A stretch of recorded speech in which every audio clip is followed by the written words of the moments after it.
So there is a comedian out there named Matt Rife. You've probably seen him on your TikTok or Reels feed as you scroll mindlessly. For years, Matt grinded trying to make a splash on the comedy scene, starting from a young age when his grandfather first introduced him to the craft. I started stand-up when I was 15 at the Columbus Funny Bone in Columbus, Ohio, which is just outside my hometown in Ohio.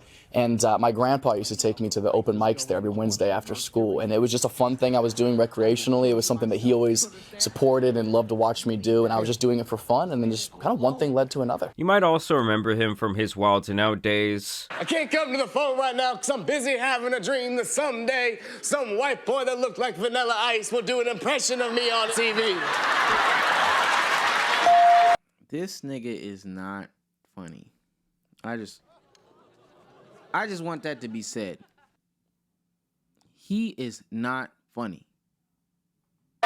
Well, long story short, this dude had a major glow up, and Matt went from basically an F-list celebrity to selling out arenas for his comedy overnight. All thanks to short form content and that face. And obviously women love this guy. Your 40-year-old aunt posts all of his clips on Facebook and goes to see this man live. Because Matt does crowd work. At least most of the clips that go the most viral for him are when he interacts with the crowd. And in general, it's really not my type of comedy I enjoy, but it is great for TikTok. Andrew Schulz really ushered this in a couple of years ago. At least he was the first guy to really hone in and take it to the next level. And now there's a ton of guys out here doing it. Now don't get me wrong, he had to work very hard to get here and is extremely skilled. There is a conversation to say about these like social media titles, occupations, or whatever, rising to fame based off of this. Let's get to the part where he's getting canceled though, because we want to get into the meat and potatoes. I would actually call him like the Jack Harlow of comedy. That's Up off of a song, Come on, check my dreams. Sometimes the label gets tough to beat, and it can become very tiring. You're being charged with impersonating a comedian. You're selling everybody's phone. Got his chance to get a Netflix special. Obviously, due to copyright restrictions, I can't show you the full joke. But I made this little clip to kind of display what he was trying to get over. Yeah, man, the other day, me and my boy went out to Baltimore, and it was so damn ratchet. We walked into this diner, and the hostess there had this big old black eye. Oh, okay, well, how did that happen? Man, well, let me tell you, it was not like SpongeBob, okay? It was so obvious what happened to her, okay? You know what I'm saying? Yeah, man, I get you. That's hilarious. Why didn't they just, like, stick her in the back, flip some pancakes or something, Well, let's be honest, man. If she could cook, she wouldn't have had that big old shiner in the first place. You know what I mean? Uh-huh. Yeah.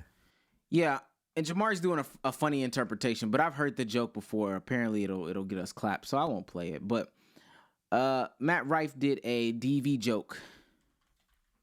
Matt Rife did a DV joke. Yeah, I know.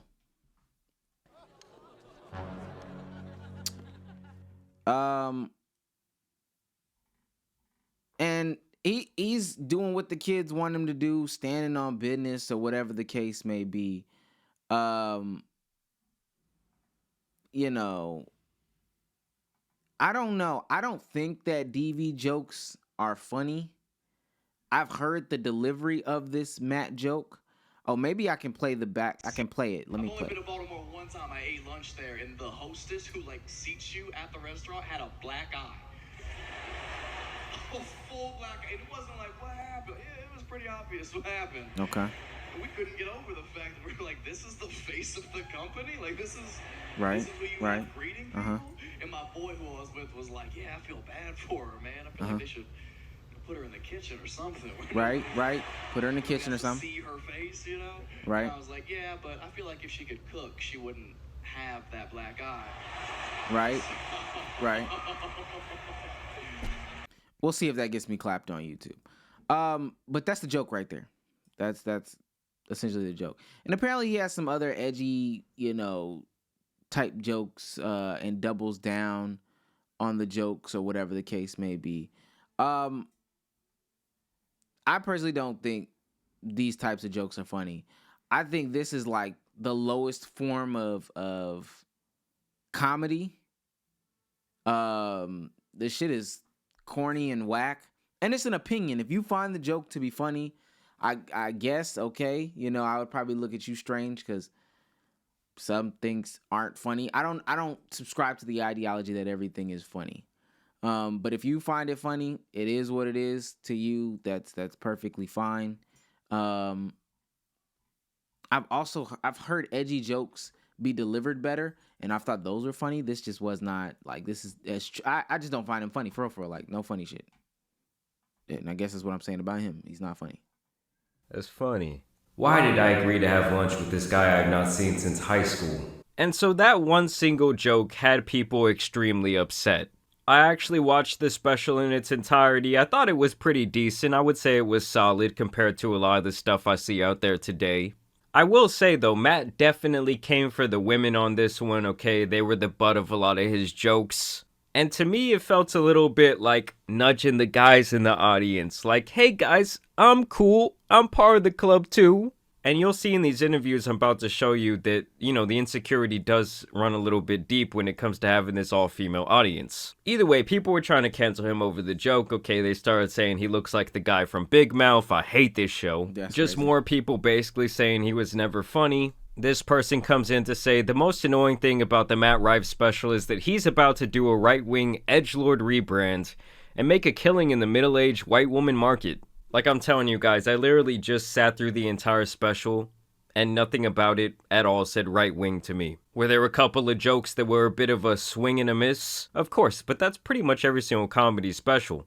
And obviously, comedy is subjective. Do I think the DA joke he told was really that funny? No. I actually thought it was one of the worst jokes in the entire special. And I don't think it would have gotten as much attention if he didn't just come out with that right off the bat. But he even notes, like, I'm kind of just feeling you out as a crowd. I'm trying to see how fun you guys are going to be. Yeah. This nigga's not funny. This nigga's not funny. And hey, his audience can be mainly women. It's totally about, you know, how you feel about the comedy. I don't necessarily think a lot of comics are funny, like, if that makes sense. But that's just me. I find it interesting that Matt doubles down on some of these things, though. Yeah, I find it, you know, interesting that he's going to double down on some of these talking points. Matt Rife is facing backlash after posting a fake apology link on Instagram. So here the cancellation mob thought they had finally got to him. He says on his Instagram story, "If you've ever been offended by a joke I've told, here's a link to my official apology." And he just links you to some special needs helmets. So he essentially came out and doubled down on the fuck you. And I gotta say, I respect it. I mean, why are we out here expecting comedians of all people, I don't care, to apologize? Yeah, that's just not his shtick. how kind of ashamed a little bit Matt seems to be about his crowd work that has gone the most viral. Let's play the first viral TikTok, which I haven't watched yet. This is how you went viral, which I guess you talk to people in the crowd, right? I do from time to time, yeah. That's not a thing. No, it is. I mean, I would TikTok. just say it more properly than that. Yeah, I do crowd work that happens to go viral quite often. Yeah. So as you guys can see, it gets a little bit awkward when Dave Poinor kind of just insinuates, yeah, you just, kind of talk to the crowd, it goes viral. And he's saying, no, it's kind of a more calculated thing. You can see he's kind of like slight about having that reputation, like that's why he's famous. When in Dave's defense, that really is the reason that he blew up. He might not like that, but it's the truth. Crowd work is the proper way to describe it? Yeah, there you go. Okay, crowd work. I said talk to people in the crowd, I think. Yeah, no, that sounds like I'm interviewing them. All right, let's see it. Did you not have a job the entire time you were Oh, God. And just pay attention to his face right here Okay. and how much he shakes his head in disapproval and just cringes at himself. He works in the ER also. Are you working with a hero? So how did he not do anything if he worked in the ER? Aside from work, he didn't do anything. He was saving lives. What do? You work for American Airlines? Oh, you! Oh my God! Where are my bags? Oh, what have you been doing? Saving lives all day? Yeah, what have you been doing? Peanuts? So that's So more. stupid. And I do feel like there's nothing more awkward you can do to someone who creates videos online than to like pull them up in person in front of them. Like I've gotten a little Yeah, that might be a little cringe to pull it up in front of him, but it does look like he's insecure about some of this stuff. I don't know. I think a lot of people, and I don't necessarily watch my own content either, but a lot of people that are famous get famous for something that they may not necessarily want to be famous for. You might end up being the crowd work guy. He might not end up he might not want to be that guy.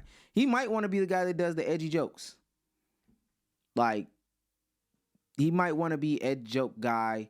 Oh, I'm telling these types of jokes for comedic shock value, etc., etc. Just to get people pissed off. But that's not who he is. That's not who you are, sir. You are crowd work guy. You are, social media guy. You're good for TikTok clips, but you're not good for a full Netflix stand-up special. Now, you were able to get one, so kudos to you. Round of applause to you. But to me, you don't seem funny. To somebody, you might seem funny. But to me, you don't seem funny. Nobody's trying to cancel you. But embrace that. Embrace that extra boost on your fame score.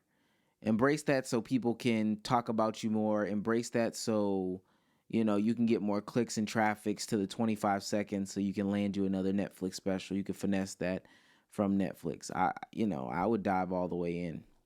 Fuck it, why not? Right? Fuck it, why not? But nobody's trying to cancel you. Stop. People got to stop saying people are trying to cancel people when they're not trying to cancel people, because they're honestly not trying to cancel people. You said some edgy jokes. People didn't like it. People have said edgy jokes before. That doesn't mean you're getting canceled. You think people are overreacting because they're calling you not funny. Just bask in the glory. Find comedy that's for you though. Ultimately, fuck this guy. I don't know him. This shit is corny.